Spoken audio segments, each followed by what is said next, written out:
Hello नमस्कार, स्वागत है आपका वानखेड़े रिव्यू एंड एनालिसिस में। मैं हूँ गिरीश वानखेड़े और मैं रेगुलरली रिव्यूज़ करता हूँ फिल्मों के, वेब सीरीज़ के और डॉक्यूमेंट्रीज़ के।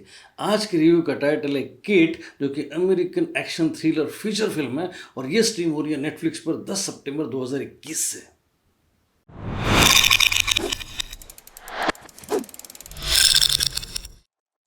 हॉलीवुड फिल्मों में ज़्यादातर विलन्स बड़े ही स्टीरियोटाइप होते हैं। उनमें कुछ खास नॉर्म्स होते हैं, कुछ खास एट्रीब्यूट्स होते हैं जिनके कारण उनको पहचाना जा सकता है। 1940s में यानी कि वर्ल्ड वॉर टू के दौरान जितनी भी हॉलीवुड फिल्मों के विलन्स थे वो ज़्यादातर नाजीज थे, जर्मन्स थे, और बाद में यही जर्मन्स या तो साइंटिस्ट बनते थे या तो फिर डॉक्टर बनते थे। और फिर वर्ल्ड वॉर टू के दौरान ज़्यादातर हॉलीवुड की फिल्मों के विलन रशियंस हुआ करते थे, जैसे कि रॉकी 4 के विलन हैं। ये बड़े ही एग्रेसिव हुआ करते थे, गालियाँ बका करते थे और पूरा वक्त वोदका पीते रहते थे। इसके बाद जब इंग्लिश विलन्स को दिखाने की बारी आई तो इंग्लिश विलन्स हॉलीवुड की फिल्मों में बड़े ही मीन, बड़े ही कनिंग और बड़े ही एविल थे, जैसे कि एलन रिकमैन थे डाई हार्ड में और robin hood Prince of thieves में। और फिर हॉलीवुड वालों को अगर एशियंस दिखाने हो तो वो या तो स्टोर कीपर्स होते थे या तो फिर टैक्सी ड्राइवर्स हुआ करते थे, और ये सारे एशियंस मार्शल आर्ट्स में निपुण दिखाए जाते थे। अरब्स को दिखाना हो तो उनको हाई एंड कार्स के साथ रईस दिखाया जाएगा, उनके साथ बेली डांसर्स दिखाई जाएगी या फिर उनको बॉम्बर्स बनाया जाएगा। और फिर 9/11 के अटैक के बाद तो हॉलीवुड को अल-कायदा और अरब्स और मुस्लिम्स मानो नए विलन्स मिल गए हो। लैटिन अमेरिकन सेक्सी होते हैं, ब्लैक्स डेंजरस होते हैं और एशियंस नर्ड्स होते हैं। ये बड़ा ही रेगुलर स्टीरियोटाइप डिपिक्शन रहा है हॉलीवुड की फिल्म मेकर्स का एशियन कैरेक्टर्स को लेकर। इन हॉलीवुड की फिल्मों में चाइनीज़ विलन्स नहीं होते क्योंकि चाइना इनका बहुत बड़ा मार्केट है। इन्होंने एक फिल्म बनाई थी 2012 में, रेड डॉन, जिसमें इन्होंने चाइनीज़ विलन रखा था, लेकिन बाद में पोस्ट प्रोडक्शन में उसको बदल कर इन्होंने नॉर्थ कोरियन विलन कर दिया क्योंकि नॉर्थ कोरिया इनका मार्केट नहीं है। तो ये बड़ा स्ट्रेटेजिक होता है कि फिल्म के विलेन की नेशनलिटी क्या हो। केट में ये विलेन जापानीज है क्योंकि जापान इनका बहुत बड़ा मार्केट नहीं है और ये फिल्म भी टोक्यो में सेट है। इसमें केट उन फीमेल एक्शन प्रोटैगनिस्ट की फहरिस्त को लंबा करती है जिनमें कई बड़े ही रिस्पेक्टेबल नाम हैं, जैसे Hunger Games, Atomic Blonde, Old Guard, Tomb Raider, Wonder Woman और हाल ही में रिलीज हो चुकी ब्लैक विडो।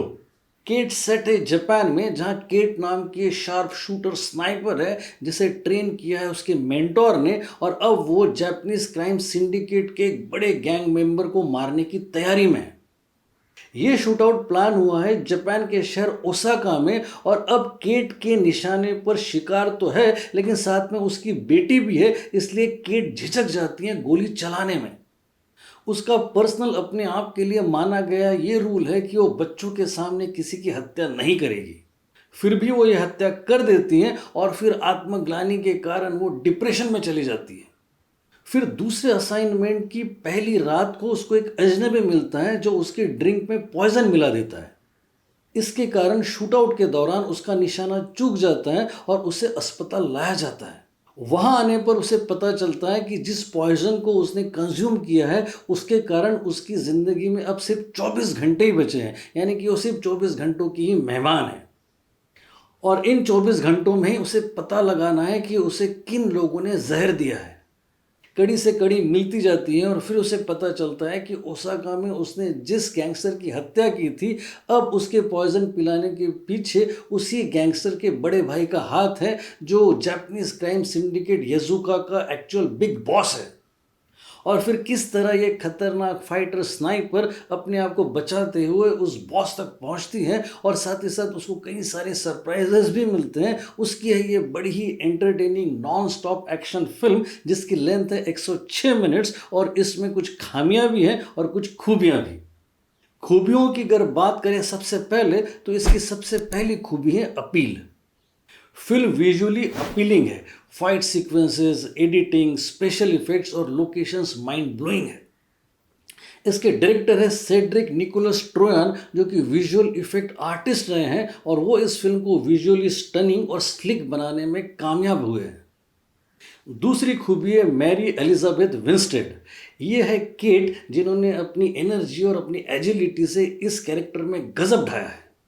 इस तरह का जॉन विक मीट्स किल बिल मीट्स एटॉमिक ब्लॉन्ड जैसा ऑथर बैक्ड रोल मिलना अपने आप में बहुत बड़ी बात है, और फिर उसे जस्टिफाई करना भी उससे बड़ी बात है। इन दो खूबियों के बाद अगर हम खामियों की बात करें तो वो कुछ ज़्यादा ही है। इसमें सबसे पहली खामी है ओवर एम्बिशन। फिल्म कुछ ज़्यादा ओवर एम्बिशियस हो जाती है अपने स्केल को लेकर, लेकिन कमज़ोर स्क्रीन प्ले के कारण अपने आप को होल्ड नहीं कर पाती। कुछ वक्त के बाद ये बड़ी मैकेनिकल लगने लगती है। दूसरी खामी है स्क्रिप्ट। स्टोरी और स्क्रीन प्ले बड़ा ही टेम्पलेट नुमा है, जो हमने कई सारी फिल्मों में कई बार देखा हुआ है। कोई नॉवेल्टी नहीं है कहानी में, और ना ही डायलॉग्स में कोई स्पार्क है। और तीसरी खामी है कैरेक्टराइजेशन। विलेंस बड़े ही रूटीन है और विलेंस ही लगते हैं। केट के मेंटोर बने वुडी हैरेल्सन का कैरेक्टर बड़ी ही इमैच्योरिटी के साथ लिखा गया है, और वही हाल है मिकी मार्टिनियो के कैरेक्टर का भी। सारे ही पात्र बड़े ही रूटीन लगते हैं। इन तीन खामियों के अलावा मैं आपको बता दूं कि ये ओवर एम्बिशियस फिल्म अपने वन डायमेंशनल और कमज़ोर स्क्रीन प्ले के कारण बस एक एवरेज फिल्म बन के रह गई है। इसमें एक्शन तो बड़ा ही स्लिक है, लेकिन सीक्वेंसेस बड़े ही प्रेडिक्टेबल है। इसके बावजूद भी जो डाई हार्ड फैंस हैं एक्शन के, वो शायद इस फिल्म को देखकर डिसअपॉइंट ना हो। एडियोस।